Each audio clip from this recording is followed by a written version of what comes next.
Well, hey there, sweet peas. Welcome back to Friendless. I'm your host, James Avramenko, back with a brand new episode with very special guest, returning from the deep, dark pit of the lost early seasons, the one, the only, Darcy Haywood Stoop. Darcy and I get deep into the weeds of processing mental health, how the pandemic has changed how we connect to each other, and the healthy ego of putting your air mask on first. All that and so much more. It was so lovely to catch up with Darcy, and I think you're going to love this episode. So get ready, buckle up, set your volume at a reasonable level, and enjoy my interview with Darcy Haywood Stoop here on Friendless. This week on Friendless, I have a former guest, as we were just talking about just before, a former guest from the lost season of Friendless. The lost, I know. I was like, I was thinking like I need like a title for that, but I guess lost season is probably good enough. As long as it doesn't all like end in a church and just kind of not answer any questions about it, then it'll be an improvement. There's no smoke monsters here, you know. But the one, the only, Darcy Haywood Stoop. How are you today? I'm surviving, man. Like that's kind of my go-to these days. Feeling good. Yeah, got an X-ray on my cervical spine this afternoon because I might have like a damaged spine. So, keeping it variety, keeping it different, keeping it tight. How Yeah. about you? How are you doing? I'm good, man. You know, I it's funny. I work ridiculous hours. I work like 6 a.m. to 2 p.m. Because I work on Ontario hours. I love the work, but the hours are just fucking killer. But by the time it hits like 3, 4 in the afternoon, I'm sort of in a bit of a manic state, you know? Hmm. So I'm like, I'm great. Everything's fine. I can't feel my face. It's fine. Totally Whatever, good. you know? I'm gonna melt in about it. We're gonna interview, and I'm gonna lay down on the couch and just like pretend to watch a movie, but really I'll be staring like behind the TV at the wall, you know. Yeah. The sound of silence will play in the background. as as my eyes slowly creep in two directions, you know. So okay, well, listen. I mean, you're bringing it up. I mean, the fact that you're mentioning a spinal injury and you're sitting is already like that. I feel like that's a sign of something, right? I mean, it's kind of been a theme for me for the last few years, and especially like recently. Like we talked a little bit about before we started recording. I'm currently on long-term disability. Yeah. Not for the spine thing. That's new and Mm. exciting. Oh, great. Um, that's it's more mental health related. Mm. I've got myself into a pattern of like just repress until it becomes a tumor, and decided that was too much to go off of. So I'm just really looking at things that I've been cognizant of, but not really doing anything about for years. Like my Mm. neck and my shoulders have been like bubble wrap for Mm-hmm. ever. And I was chatting with a guy. We were at a barbecue last weekend, and I just met him face to face for the first time. He's like, "Yeah, I'm missing a vertebrae in my neck because I had like creaky, cracky neck." And then one day I went to the doctor, and they're like, "Oh shit, you have a hairline fracture. Like, we're gonna have to do a whole bunch of surgery." And it was like, "I don't want that." So popped on down to the doctor, and Wow. he's like, "Yeah, we'll do an X-ray this afternoon, no problem. It's probably not that, but I mean, you don't want to dick around with a Yeah.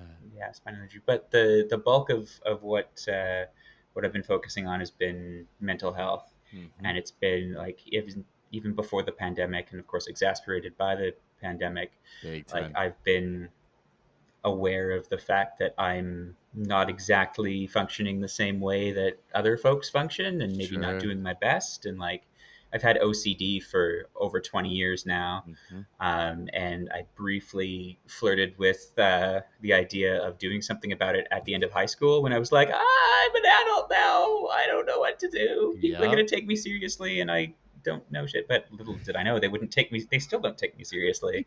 Why would I want to be taken seriously? That sounds boring. Yes. Yes. Yeah, but sorry. I'll try to keep the story short. No, I'm loving this. I please like just go. I love it. Yes. Yeah, so 2019, I was just like, work was getting really stressful. We had a bunch of people leave, and a bunch of just random things happen. Like we are in the business and in capitalism where everything just like the grow and run philosophies have some distance between them. So they're like, oh yeah, sign the client, sign the client, sign the clients. Mhm. Now, can I have more friends to help run with the clients? Like, nah, you got this. It was like, Yep. cool. So I took that as a challenge because I have like former gifted kid syndrome of being like, yeah, everything's a challenge. I can either do it or I don't. And then Um, it's me, and then it's quality of me if I don't do it. It's not that the workload was unreasonable or insurmountable. It was that I'm a failure and I yeah, should have been good enough. Yep. yeah, I'm a piece of shit, and I should just, wallow in the gutter in a pool Mm-hmm. of my own crapulence. Mm-hmm. But I was starting to think that maybe wasn't true. That my brain maybe was lying to me. So like I Mm-hmm. started therapy and SSRIs 4 years ago. Uh, Congratulations. Thank you, thank you. I would recommend anybody who's even remotely thinking about speaking to a therapist or even just feeling out what it's like Mm-hmm. to do it, to pull the trigger, and to not get like discouraged if you go through two, three, four therapists before you find someone that you vibe with. Because Yes. I've talked to a number of people, and I'm in a good place now with someone that I trust, which is Mm-hmm. obviously very important. Mm-hmm. But then I'm also fine spilling my guts on a podcast for the Amen. world to hear. So open book, All whatever. over the place. I love it. So did the therapy, did the SSRIs. Pandemic hit. Our team of 8 people got cut down to a team of two, doing Oh. the work of like 8 people. It was like, cool, that's awesome. And then as we were coming out of lockdowns and stuff, they kind of just expected that level of responsibility to continue when everything else was like really ramping up. So it's like, okay, this is not cool. Mm-hmm. And then my wife, Kat, actually found a poster on the subway that was like, "Do you have OCD and are taking SSRIs? We want to hear from you." It was like, sure. Yeah. So I got involved in a stage 3 clinical drug trial for an OCD medication that has not quite hit the market, but I did an initial like double blind study of that, came out of that, and then I'm on a 2-year maintenance study where they for sure are giving me the real thing. So it's been a wild and wacky ride doing that. So I've had a couple of psychiatrists that are involved in that be like, "Hey man, we think you're really underselling what's going on with you. We think like Mm-hmm. let's tackle this OCD bit, but I think there's other stuff here." Mm-hmm. And then I talked to my therapist a bunch, and she's just like, "You need to like we want to drill down into the anxiety, the depressed mood, the whatever it is that's been going on for long enough that it's hard to separate the disease from who I am, like Yes. the mental illness from the personality." It's like, oh, but the worry makes me myself. No, no, that Mm-hmm. it fucking doesn't. Like, there's a Mm-hmm. level of fear and worry and anxiety that is beneficial. It's Mm-hmm. like the same thing of the pain receptors being like, okay, don't touch the hot stove, Yes. but with like there's so much frou-frou like performative mental health stuff going out Mm-hmm. there that's just like, you should be calm and zen all the time forever, nothing will ever hurt you on this pillow cloud that you're Mm-hmm. lounging on. It's just like, no, that's not realistic. Yeah. um, and Going back to the work stuff, like talking to the therapist, it's like we need to dig down deep and like really get into the meat of the foundation of who you are as a person and what needs to change. Mm. But we can't reach that foundation because every time we talk, there's this layer of pollution that is the stress of work life and everything, that the drama of the like interpersonal colleague stuff and the client Mhm. stuff and just the ridiculous hours and things. So she's like, I really would recommend that you look into short-term disability. And I was like, okay, I guess I will. Um, so I like talked to my boss, talked to HR, and they were just like, oh, you should be on disability. Like, they did an interview with me through the insurance, and they're like, oh, you should stop working right now. Like, it's 3 p.m. Can you like ride it out till 5 and then get the hell out? Wow.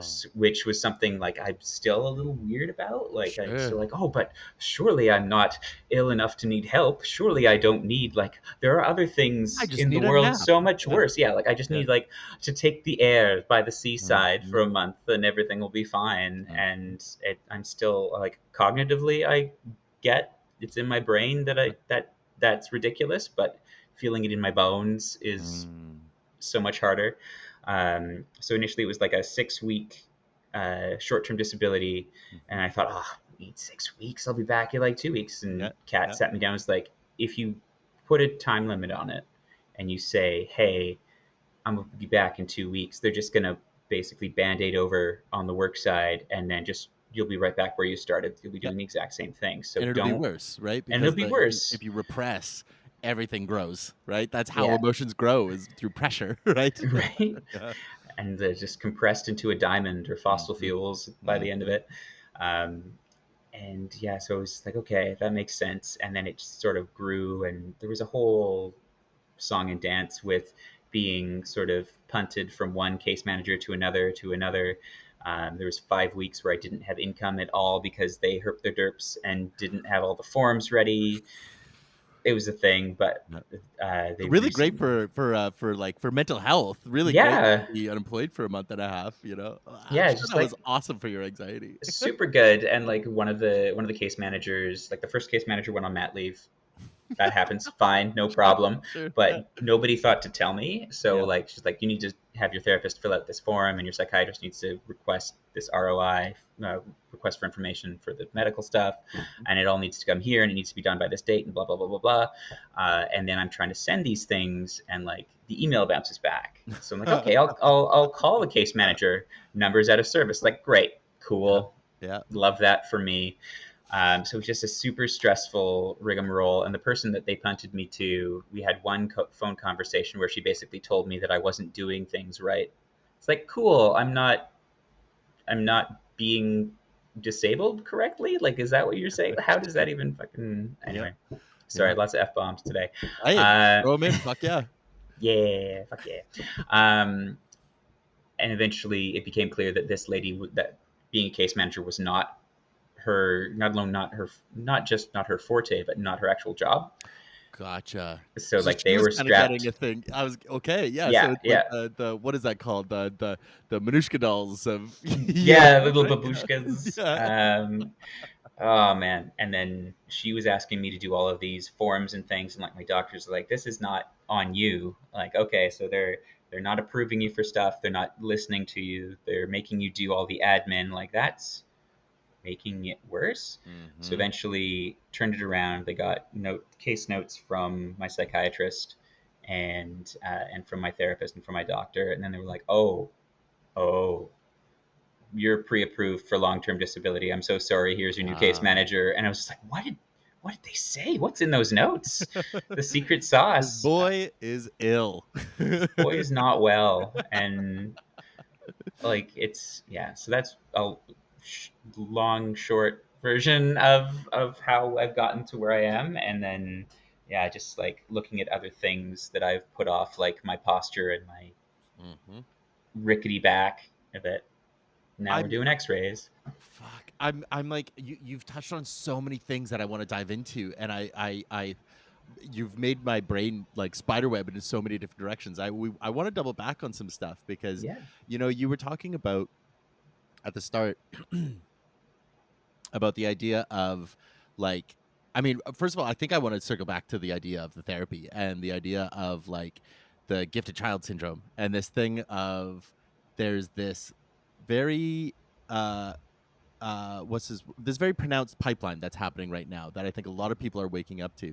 And I think it might be a little misconstrued sometimes because it's becoming sort of like social mediafied in that like it's getting memeified of like Hmm. were you a gifted child, you probably are autistic, You could be entitled to compensation. yeah, and it's sort of like it's there, and I think that those things are real, but like there's this real danger in self-diagnosis alone. Hmm. I believe in it. I really do because I do think like nobody really knows your body more than you. But I caveat that with if you're doing genuine research. Like if you're just watching a TikTok, that's a really good like that to me feels like the diving board, Yeah. but you're not actually in the pool, and so like you've really got to actually get into it. And I'm curious where like, you're talking about the 4 years ago you were starting the therapy and starting the initial medication. Also, I really want to hear about this blind study because I've Mm, never met anybody who's done one, so I want to pin that. yeah, for sure. But when you were starting, was it coming out of like, I guess TikTok wasn't really necessarily a thing, but like, was it coming out of like seeing stuff and being like, I kind of relate to that, or what was the sort of initial impulse to to start working through that professionally? There were a lot of getting hit from a lot of angles, but I think the thing that pushed me the firmest, or like was the most direct um, cause, was just a couple of my friends really opened up about having been on SSRIs and talking through Mm, therapy and doing all of that stuff. And like I'd known people sort of vicariously that had, or mhm, in like in from an arm's length that had done these sorts of things, but mhm, I didn't know anybody that like was within my immediate like tight knit circle. And once that sort of we broke that barrier, it was what they were saying was making a lot of sense and was really like I mm. was seeing how it was helping them. So it's like there's no harm in trying. Yes.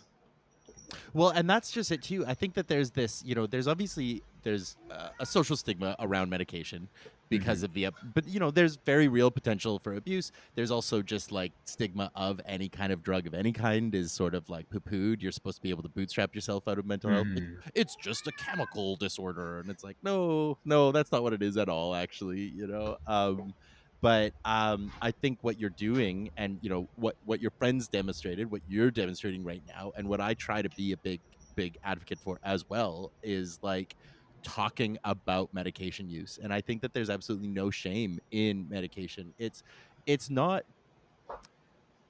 I think in my experience, medication is not like the be all end all, but if it's what you need right now, do it. Hmm. Like there's no there. It's not even that there's no shame because that's like a given, but it's also like it's not forever. If someone Hmm. is worried about like, well, I'll always be on this pill, it's like, no, you need every tool you can get and every help you can get right now. So why not use every tool you can? Like Hmm. I always think of it like a toolbox where it's like, okay, so you have a plank of wood and you got some nails and you're looking at your toolbox and you're like, I think I'll use the saw. It's like, no, fuck's sake, Yeah. like you got a hammer right there, fucking swallow it down. Yeah. Oh man. Yeah, Um, and that's totally part of it. Totally like being in a place of distress where I finally was able to be like, I need help. Something needs to change. And my first instinct was like, okay, well, we'll try this medication that's gonna take a couple months to really um, reach an effective dosage, and we'll start talk therapy, but I'm also going to do this like self-guided program, and then I'm going to do mhm. this other thing. I'm going to do meditation and mindfulness, and I'm going to change my whole life. It's like, well, that's not really realistic. No. Anything that you try to do like cold turkey like that, or like the opposite, like Yeah. live turkey, Full, hot full, I was turkey, gonna say full turkey. I don't know. full Yeah. turkey, Yeah. full send. Um, um, it's not sustainable because you need incremental steps to really make changes and improvements in Mhm. habits and in anything in life. And the other um, sort of potential downside is you throw all of this spaghetti at the wall and some of it sticks, but Mhm. you've done it all at once, so you don't know what's helping. Yes. So like there's a temptation to be like, okay, we'll throw everything and then we'll slowly take things out and then we'll find out what's working. It's Mhm. like, well, You just throw I one noodle at a time. yeah, you Yeah. do one noodle at a time. And like I'm actually, as of a couple weeks ago, on a second SSRI, Hmm. which like it's a whole big thing about the clinical trials. Like, Mhm. okay, we need to maintain the level of any medication you were on at the beginning of the study because we You need need to know. controls. We need to Yes. know what's going on with you.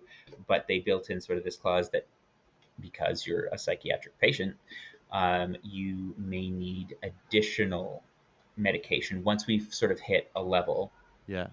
with this trial medication, and you need something else. Mhm.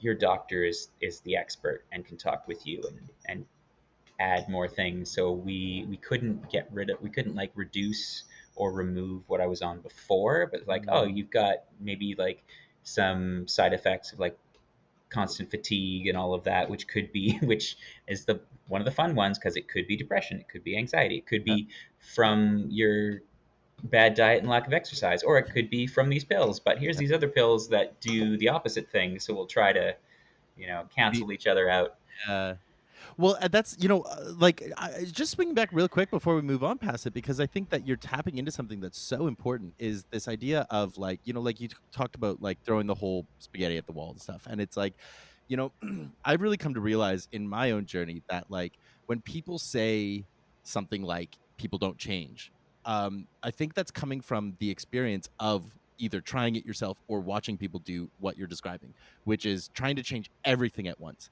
And what I've really come to realize is that like if I'm going to unpack, I just turned 36. So it's like if my goal is just to get to net zero, I'm technically going to be working for at least 36 years just to reach, neutral from Mm, all the experiences beforehand. And that's one of the things that's really, I think, very intimidating and very, very disheartening about, you know, addressing whether it's personality disorders, whether it's, traumas or just, being alive, is that like it is a perfect word for it. It's incremental, and it's not something that actually sticks, is the other frustrating thing, because those instincts and those initial built-in triggers and behaviors are those are in your bones. You learned those before you learned words. And so like, mm, I will always have to maintain a level of vigilance against my like anxious attachment and against my, certain traits that I learned, because of how I was raised. And so it's mm. like before I was even verbal, I had these fears. How the fuck am I supposed to read a book and suddenly be fixed, right? Yeah.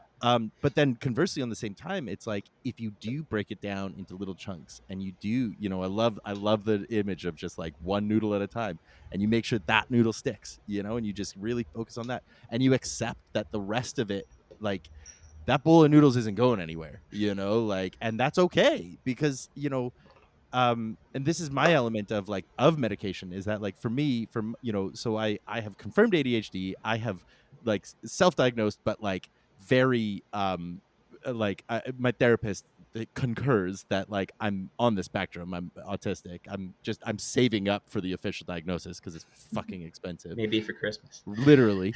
But it's like, you know taking the Adderall that I take, it's not that it fixes me, because my brain isn't broken.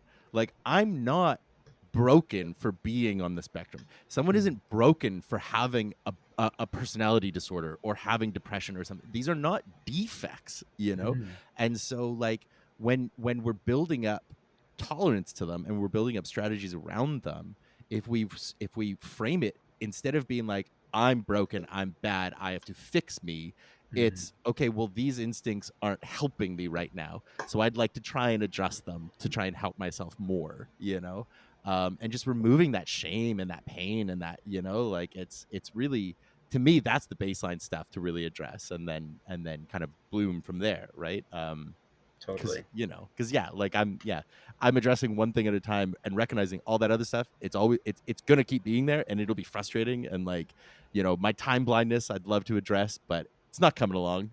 And so I'll get to it when I can, Yeah. and fuck it, right? And like, yeah, like I like what you're saying about like getting a net zero and like having Mm. it puts in perspective the amount of time that you have that you take. Like, I'm not saying you should take any time for granted, but like it's been really difficult for me to really get into my bones the fact that it's a process, that it's a Yes. journey, that it's a multi-month, Rest of your multi-year, life. multi every like rest of my life Yeah.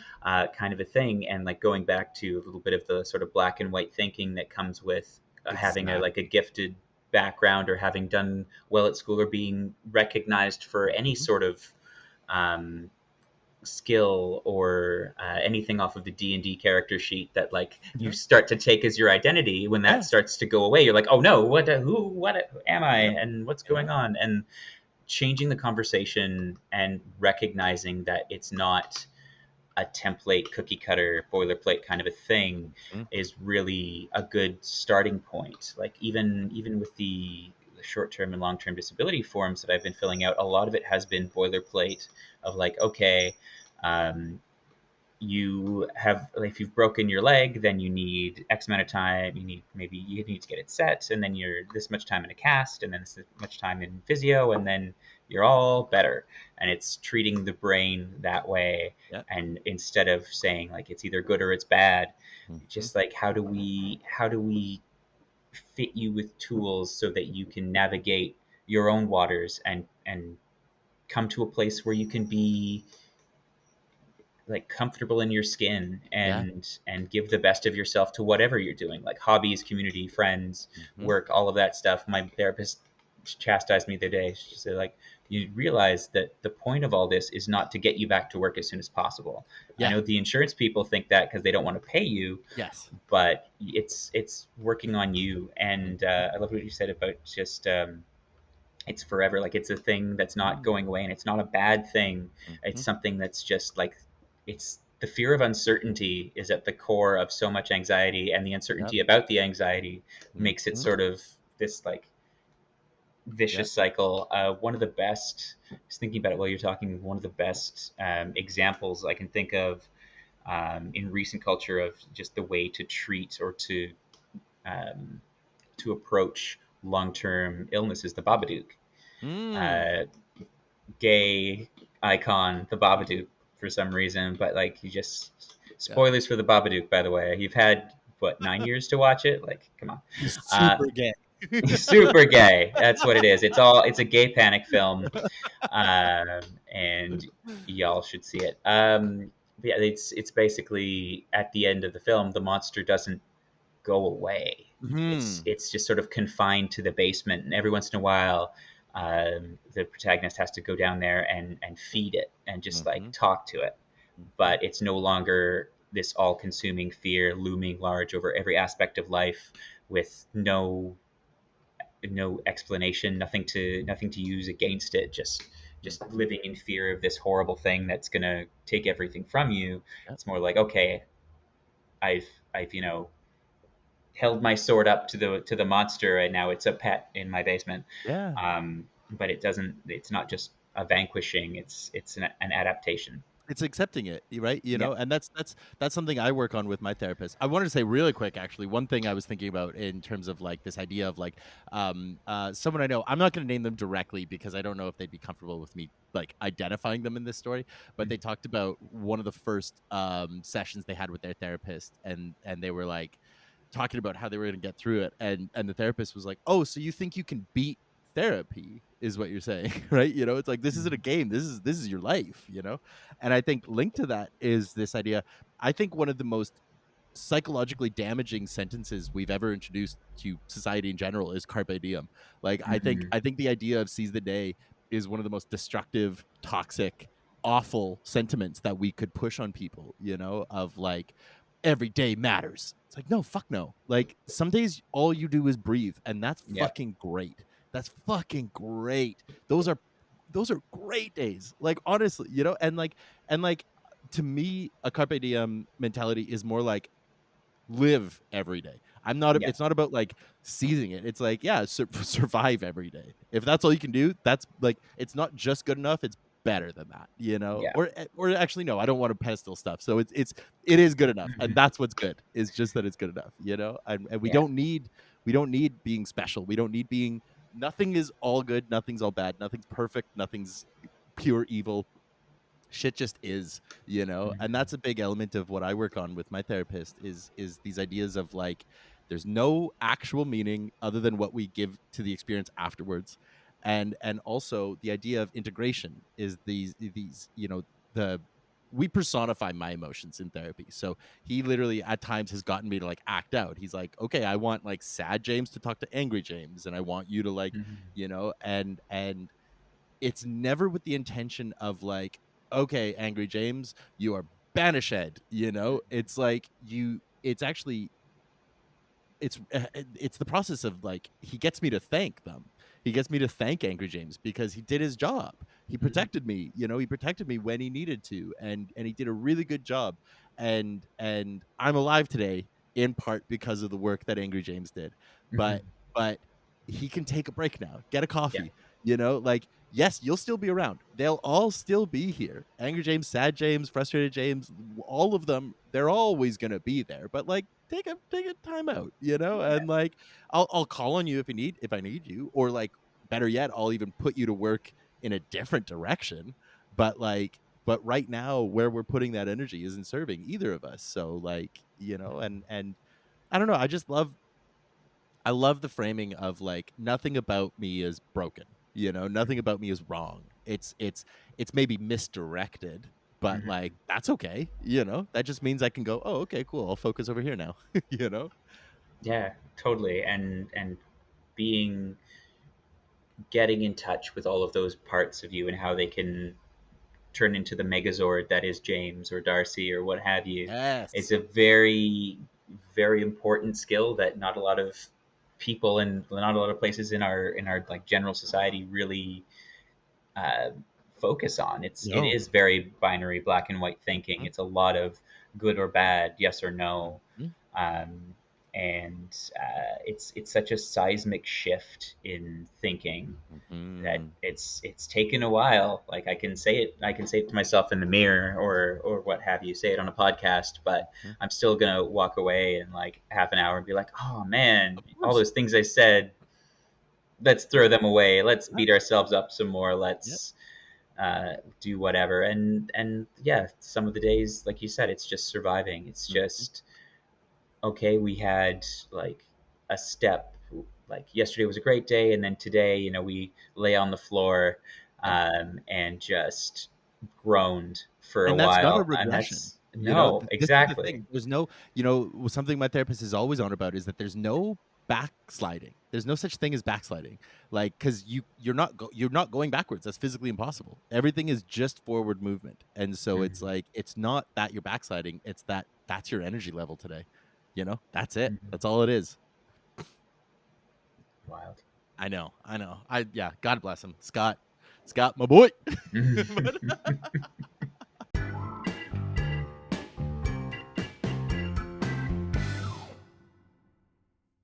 But I want to come to one of the kind of core questions that you've actually kind of touched a few points onto already, but like I think that it really plays into what I know my journey is, and what it sounds like a lot of what your journey is these questions of how am I showing up, and how are people around me showing up, and at the baseline of that is the spirit of the show, which is what is a friend. And you've been on the show before, and I can't remember if we talked directly about this. We might have been on before I started developing these core questions, but I really realized through this show that so much of my life has been spent questioning whether or not I'm a good friend, and if I'm going to answer that question, what the fuck even is a friend, and the answers to this question are always so fascinating to me. And so I'll put to you, not remembering if I put it to you last time or not, but I I'll can't put it to remember. you, right. I think it was before, It was but pre Panini, so like exactly, who right. knows? I had a whole spiritual awakening. I got divorced. It was a whole thing. But I'll put the big question to you now of to you, what does it mean to be a friend? So I thought about a couple of different ways to go about this. The first thing that sort of came to mind was someone that has with whom you have a level of trust that you can be honest. And Mhm. it doesn't mean you're brutally honest about everything all the time. Be like, hey, you cut your hair and it looks like shit. I hate you. Yep. It's just like a level of honesty that fits the friendship. Like there Mhm. are some people that I play sports with or do things with that are like when we're in that mode, they're like, your serve was garbage today, and here's how you're gonna fix it. And I'm just like, oh, they hate me, but that's not how it is. Then we go have a beer, and it's just everything's fine. Mhm. And the other sort of piece is just the I think a friend is someone who wants nothing, who doesn't want anything from you other than your presence and Mm. your companionship. like a lot of the interactions that I've had during the lockdown and since have been very much like, oh my god, I haven't been able to see this person in 2 3 years, so we have to catch up on everything, and then we just end up like sitting on the couch playing Mario Kart for 2 hours and just like, this is nice, this is Yeah. the thing. Mhm. And it's just, yeah, just having that contact and being someone who, like, looking at the two of us, for example, like we haven't spoken probably since the last time I was on the show 4 years ago or whatever it Literally. was. Yeah. And I think of you often and fondly. It's just like if James and I were in the same place at the same time, we'd probably No have a question. big old squish, a big old hug, grab a Exactly. drink or a whatever, and it just pick up where we left off. Exactly. And I think that's because I've never gotten the impression that there was anything required of me to have a conversation with you. Like, I'm not Hmm. trying to put in the right pin code to unlock the knowledge of the world or the connections. And it gets so tricky. I coming from theater school, like there's so Hmm. much layered into every conversation, it seems. And then Hmm. I worked in marketing for 3 years, which is horrible. Would not advise. Like, there are people who can do it and do it well. I'm not one of them. Yeah. Coded Um, language is the just. coded language and just everything being this dance, just like, let's just Hmm. talk. Let's just Hmm. talk. And Hmm. yeah, and like there are friends that I've had, like friendships that have burnt really, really bright for like 2 years, 3 years, and then all of a sudden we drift apart, and that part of our lives is over, and we may never speak again, and that doesn't take away from the friendship that we had. And there are also friendships that like are dormant. I don't see either people I haven't seen since my wedding 8 years ago, Hmm. who, if I called them up or they called me up, which it's a two-way street, neither of us have done it. Yep. But Yep. if we were to pick up that phone, I know we'd pick up just where we left off. So Yep. all this to say, like you find that connection with someone, and just their presence, whether it's um, and people have different levels of comfort with like in-person scenarios, especially after lockdown. Of Just course. being like, you don't have to physically be there, but just like a quick text or like a meme or like a, hey, this I saw this picture of a panda bear that's brown and white and it reminded me of you. Yep. Yep. Sure, cool, that's great. Yeah. The you know the idea of like I love the idea of like dormant friends and the ins and outs, and it almost links back to what we were talking about. Something I sort of forgot to mention, but it's what you were bringing up was this idea of tolerance, right? You were talking about like I'm gonna have this feeling, and then later that feeling's not gonna be there, and so did that feeling matter? But you've actually just described the exact same thing, which proves the point where you were like, I had this friendship and it was really good, and it's not that we're not friends anymore. It's just that they're not in my life right now. And Mhm. that's what tolerance building is. It's about being like this stuff comes and goes, and I won't always be in love. I won't always be angry. I won't always be sad. I won't always be whatever. It'll be what it is in the moment, and I'll do my best to like hold judgment for just it, for just what it is in the vacuum of the moment, and not compare it and not put weight on it, and just enjoy. And the more you kind of remove judgments, the more, and the higher your tolerance becomes for these things, and I think actually friendship ends up being a really great kind of litmus test for it, of like, because I agree wholeheartedly. Like, yeah, you're right. I don't think we've spoken since, but we picked up the call, and instantly it's like we had talked yesterday, Mhm. and I think that like I know I don't want to prescribe something for you, but it's like I can do it for the straw man who's potentially listening, or I can do it for myself. But it's like I think, leaning into that feeling and trusting that feeling is really helpful to build tolerance for these uncertainties, right? Mhm. And it's really become one of the cores of this show, is recognizing that um I can't be in touch with everybody I've ever known as much as I want to. I Mhm. can't I can't touch base with people who I'm in regular contact with as much as I want to.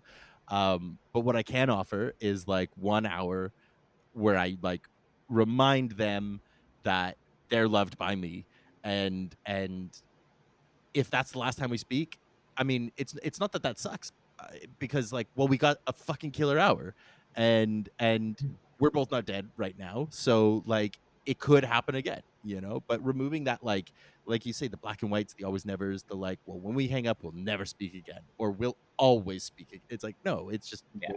you know. And I love that. I love leaning into that part of the uncertainty because so much uncertainty is painful, you know. Yeah. Oh, there's so many things to be scared of and to be uncertain about and Mhm, to spiral over, and mhm. like just having like a comfortable, casual like interaction with someone, to being like there's no stakes, there's no anything at all. We're not layering the rest of our lives and the rest of our friendship on this one moment in time. It's just Yes. like, hey, how you doing? Mhm. And yeah, I think that I wish I'd learned that earlier because I was very much a person who would overthink and spiral, and still Sure, am. Of sure. like, oh my god, what if I put my like hand on the table too close to them and they'll think I'm hitting on them, and now the friendship is ruined. It's like, Yeah. no, No, no, no, no one thinks about you as much as you do, nope. and what other people. There's a lovely RuPaul thing that I've tried to incorporate into my day to day life. It's like what other people think of me is none of my business. Amen. That's exactly right. Yep. I love that. I love that so much because you're absolutely right. You know, it's you know how you're perceived in the world isn't up to you. You can only just do what you do, you know? And as long as it's coming from authenticity and it doesn't even have to come from love, but that helps. But it's Mhm. like, you know, because if you're authentically angry, then fuck yeah, let it out, baby, you know? But it's Yeah, like but it's like if it's authentic, then let it rip, you know? And the people who respond will respond, and the people who don't won't, and both are not better or worse than the other, you know? yeah, and it's like we were talking about with work. Like it's you take on the um, take on the mantle and over like commit yourself to making it a pass fail kind of a test, a situation where you're like, okay, I meet this, like I approach every person as like potential friend, and then Mhm. until proven otherwise, Mhm. and it set me up for a lot of stressful conversations that should have been much more enjoyable. It was just like, okay, Mhm. have I passed yet? Do I get an A in friendship? Do I get an A in therapy? Like all of Yep. that kind of Yep. bullshit. Yep. And it's really liberating to be like, oh, I met a bunch of people at this barbecue the other day, and like we did some people I didn't agree with on anything. That's not a negative value judgment on them or on me. It's just like Mhm. we're not, meant to be friends from this conversation, and that's not a failing on either Mhm. side. Mhm. It's better like it yeah, like being around people or forcing like shoving yourself into a uncomfortable position physically or mentally for the sake of another person. It's just no, it's not sustainable, it's Yep. not good. It's gonna hurt um, everyone it's going to involved. hurt everybody. Yep. And yeah, another thing that I wish I'd realized much sooner, especially going through theater school, my god. Yep. Yep. um But, you know, I mean, the nice thing is that you have it now. So yeah. you can just add it to the toolbox going forward, you know? Mhm. Like it's, you know, yeah, nobody knows when their time is up, but it's like that's why it links to my whole resentment of carpe diem where it's like, well, I'm just going to live however much I do get and like and I'll keep learning, I'll keep adding stuff and I'll apply it as much as I can going forward and I'll get the time I get and that'll be what it is, you know? Mhm. And the best part is when it's over, I won't know. I'll be dead, you Yeah, know? I'll be dead. Um, you know, the whole idea of friendship, this is why I've kind of, you know, added in this new community question because it feels like to me friendship is a sort of like a one-on-one connection and then the idea of community builds out of that. You then are making multiple connections. And you know, as I've been saying this season, community is this term that I've been hearing so much recently, you know, in so many different contexts and it's one of those funny words that has a very clear definition and also can be very like internally nebulous Yeah, totally. and I don't really know what I personally define it as, but I'm really curious. You know, when you hear the word community, what does that mean to you? Means they should have stopped after season 3. No, Hey, season 6 wasn't bad, okay? I actually really okay. like season 6, but Season I'm six just saying. wasn't too, but there were, yeah. Anyway, that was a slog. We're hitting all of Yeah. the The top the shows of the last 20 years. the Floor Has Lava episode when Donald Glover leaves was actually pretty fucking great. But Yeah, anyway, that's it. yeah. Gonna have to do some rewatching tonight. Yep, yeah. Yeah, community, like there's sort of two pieces that come to mind again on that, and one of them is like community. I hear thrown around a lot in a bunch of the fandoms that I'm a part of. Sure. Like it's you're part of the and it extends beyond that. Like I rediscovered through lockdown that I'm a huge nerd and like to play Magic the Gathering. Fuck yeah. Sorry, I didn't discover. I've known it's been It's sitting there been known. dormant. Yeah, and like I'll go to like Friday Night Magic at my local game store, and I'll play a bunch of games with people that I've seen only in this context, Mm-hmm. and know nothing about them beyond that, and it still feels like a community because we're Yeah. united by our passion for the game, and that's all we talk about. Mm-hmm.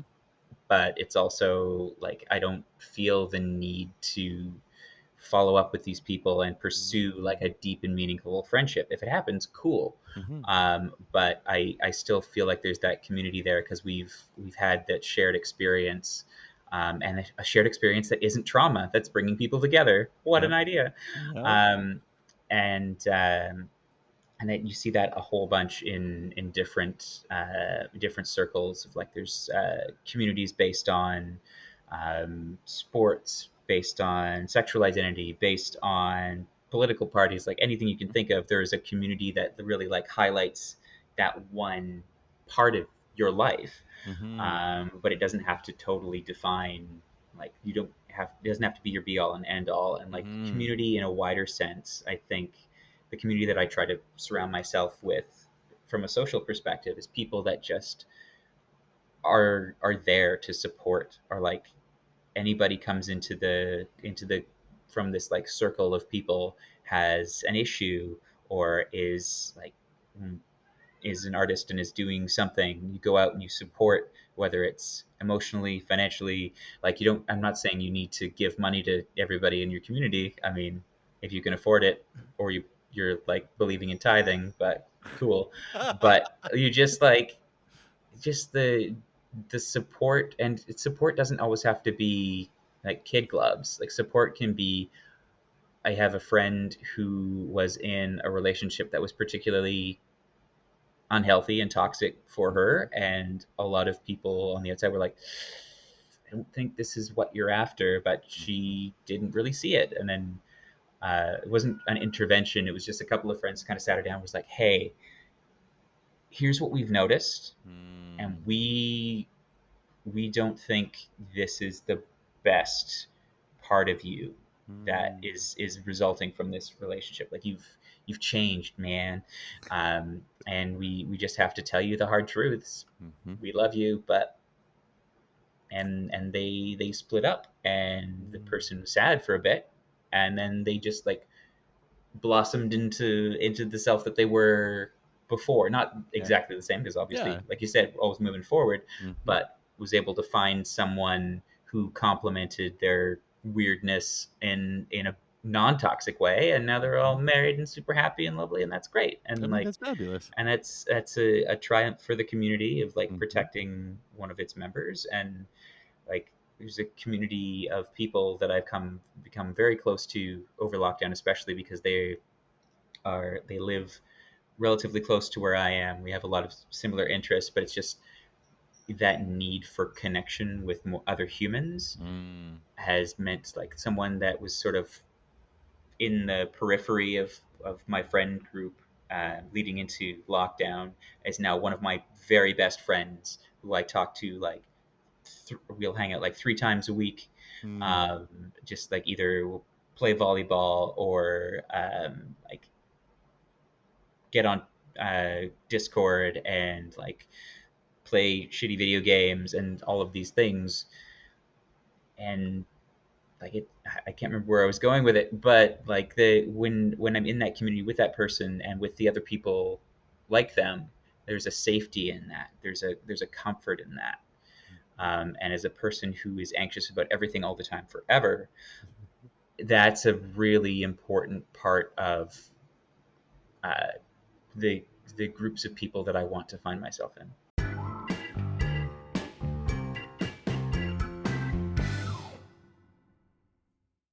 I mean, talked about a lot about the pandemic and the lockdown Mhm. and the big changes and just how the way that we've interacted with other people and friends has been permanently changed. Like Yeah. we've been through a big global trauma together, and some people are handling it visibly better than others and Sure. adapting to the sort of like, hey, let's jump on a Zoom call kind of philosophy better than others. Mm.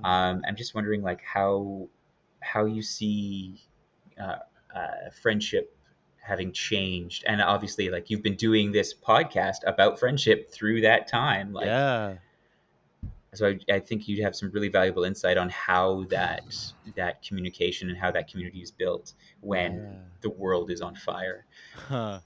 It's a really good question. It's a big question. I almost feel like that's one of those like I feel like I'm always trying to collect notes on like topics I could do kind of like deep dives or like mini episodes on. And I think this is actually a topic I could talk very extensively about, but I think a short answer would be um I think what I've seen is that people have become much more like how do I put it? It's like they have less close friends, but those friends are way more close. Hmm. So beforehand you would just have lots of like acquaintances because you would see people out so much more casually and you'd have bigger group stuff and you'd just get out there and you'd always be catching up with random people.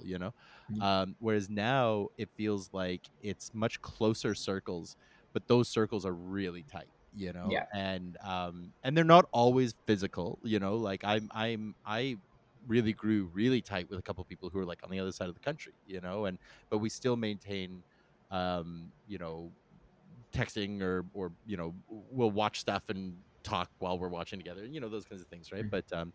But yeah, I think what I've seen is the people who are at least willing to admit to the traumas, I think have really recognized how little control we actually have in our lives, which is none, Mhm. and instead of letting that uh control them and break them, they're instead leading into it, and I'm not one of those people. But like they're really letting it inform how they show up for the people that they do show up, and they're really good at like maintaining their boundaries and their energy levels.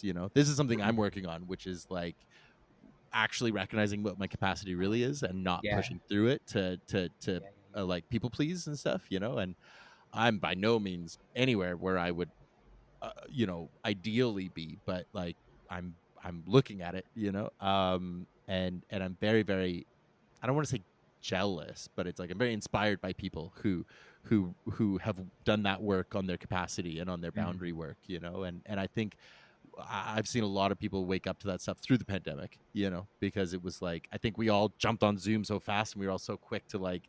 I remember in like the first week, I was like at I went to like birthday parties on Zoom, and it was like this is hell. This is the worst thing I've ever done in my entire Mhm. life. I would Mhm. rather never see you ever than do this again, And I think some people took that as a lesson of like, oh yeah, no, I have to be really meaningful, not just mindful, but meaningful about who I stay connected with, right? Yeah, Uh, absolutely. And yeah, the self-discovery that comes from being in a lot of cases alone with yourself yeah. for a long period of time and just Hmm. reevaluating how many spoons you have throughout the day. Hmm. And like with a few of my friends, we'll be planning a big old day. We'll go down to the beach and then we'll go to the bar, have a beer, and then we're gonna go look at some art or something. Yeah. And at various points in the day, some people will tap out, just be like, "Hey, I'm coming kind of out of batteries. It's great seeing you guys. I'll see you next time." Yep. Yep. And before that would have been like total faux pas Yeah. for some people. I mean, there are some people who've always been good at that. And Sure. I envy them. Big time. But yeah, just getting more in touch with the boundaries and the limits and what you're capable of Hmm. in a healthy way, as opposed to, and in a really like self, not I was gonna say self-centered, but like something that is really like starting from yourself, as Yeah. opposed to the rickety foundations of that have been, and expectations that have been built around you. Um, But self-centered is good. This is the thing. This is another element that I'm all about. Like there is healthy ego. It should be self-centered. Like that's actually, to me, that is healthy framing. Like if you're mhm, framing it as like it's all about me because I'm the best, that's one thing. But if you're framing it mhm, as like it's all about me because my health matters to me, and so I'm mhm. going to frame my health first, like there's nothing better you could do. That's the best kind of self-centered, is like Absolutely. I'm going to be healthy and this isn't healthy for me, so that I'm going to show up when it's healthy for me. Like those are the best people to be around. You might only see them once a month, but that is the best time of the month. Yeah. So I believe in healthy ego deeply. And I think if I've learned anything, especially recently, over the last couple of months, really really recognizing like you know putting yourself first is it can be an act of love, for Mhm. other people, Absolutely. right? Because then you get to show up as your best self when you can show up. Yeah, totally. And like, especially in social relationships, but work relationships as well. And that's Mm-hmm. becoming more, getting more into the conversation, which is great. Mm-hmm. Kat and I have a saying that we go to quite a bit, which is like, secure your own mask before assisting others. That's Like exactly right. from the pre-flight safety Mm-hmm. announcements, and Mm-hmm. it's super true. Like, Mm-hmm. it seems, people are like, oh, you like, that's self-centered. It's like, yeah, because I have to drive this like Yeah. meat temple around. Yeah. I got to make sure it's in good shape before I, expose other people to it and inflict it upon Literally. other people. Mm-hmm. um so yeah, totally, a totally different thing, and I think it's great. Yeah. Yeah, I love it. I love it. I'm just cognizant of the time. I think I just wanted I'll jump to the last big question. Before we do though, like before I do the little like the tips of the week segment, I just I really want to take an opportunity to like first say thank you. Like thanks for reaching out. Thanks for taking the thank you for taking the impulse that I know I put out the call for guests, and like it really means a lot to me that you wanted to come back and you wanted to reach out, Yeah. so thank you to that too first, but also like I just it really struck me through the interview that you when you talked about like, yeah, we haven't spoken in like 4 years, and it's amazing that we pick up the call and it feels like it was 4 minutes, and I think that that's a sign of like not just a good friendship, but it's a sign that you're like, for lack of a better way of putting it, like a really good person, and I really cherish the friendship that we have and the connection that we have, and Yeah. even though it is only at this point once every 4 years, like it's a really fucking good time when we do connect. So Yeah. I love you, man, and Yeah. I'm really grateful for having you in my life, no matter how distant it may be. you know Yeah. And absolutely, and I love you too, man. And that's like 4 more years, 4 more. Like I said, Right like there. I think you're in my thoughts often, and even though Mm, we don't speak, and like I've been listening to the podcast, I'm just constantly in awe of the amount of like self-reflection and the amount of like curiosity that you have, and sort of the fields that you're plowing, in terms of like where you're putting your energy, and the focus that you're having, and seeing your journey has mm. really been inspiring. So yeah, I jumped at the chance to come back. So thank you for having me back. I'm not just Absolutely. stuck in the vaults of the lost years. Yeah, that's the thing. I really want everyone from that, especially from that first season. I want the back. I want to do a catch up, right? So, um, yeah. Last big question is, I always love closing out the show with like a little like something that the listeners can try out or see what they could do. And so, what do you think is one thing that people could try doing this week to be a better friend, either to themselves or to their community? I think definitely the self check in, the Mm, it regardless of the situation, like just getting down to reevaluating how much energy you have and where you want to put it. And it can be as simple as just like you're having a day out with friends and all of a sudden you feel like your batteries are drained. Just be honest about that, Yeah. and give yourself the respect and the care to take yourself away, plug yourself into the wall, literally or metaphorically, and then come back when you're ready to roll. So yeah, just have a look inward and be honest with yourself about what you're up for, Mm-hmm. Mm-hmm. Oh, and thank and you. and tell a friend you love them, because that's always nice. Yes, yes. It's I thank you for both those, because I think that those are I think you vocalized two like core philosophies of my own, and so it's just like it's really nice to hear that it's like okay, that does make sense, and hearing it back, I'm like, oh yeah, fuck yeah, I'm gonna go do that, like it's exciting. Is there anywhere that you'd like listeners to find you? Do you want to stay mysterious? Do you want people to follow you? What would you like? I mean, I don't have much of a like online social persona presence. Like I'm on Instagram, Dar Hasto, just the first three letters of each of my names. Love it. And it's mostly pictures of my cat, who has his own Instagram, Sir Montague, all one word. Follow him there because he's a big, fluffy, sugary boy. I'm pretty Um, sure I follow him. I feel like I recognize the account. Yeah. yeah, I love looking at my phone and just like it'll see like Sir Montague, you've got all of these interactions and all these people have done these things, and I go to mine and it's just like crickets. It's like that's Yeah. fine. Half the people are here for the cat anyway. Super I'm not mad about it. So good. Well, Lizman, thank you so much one more time. You're the fucking yeah. best. And yeah, I'm never sure how to properly wrap these up. So I guess I'll just say I love you again, you know? Yeah.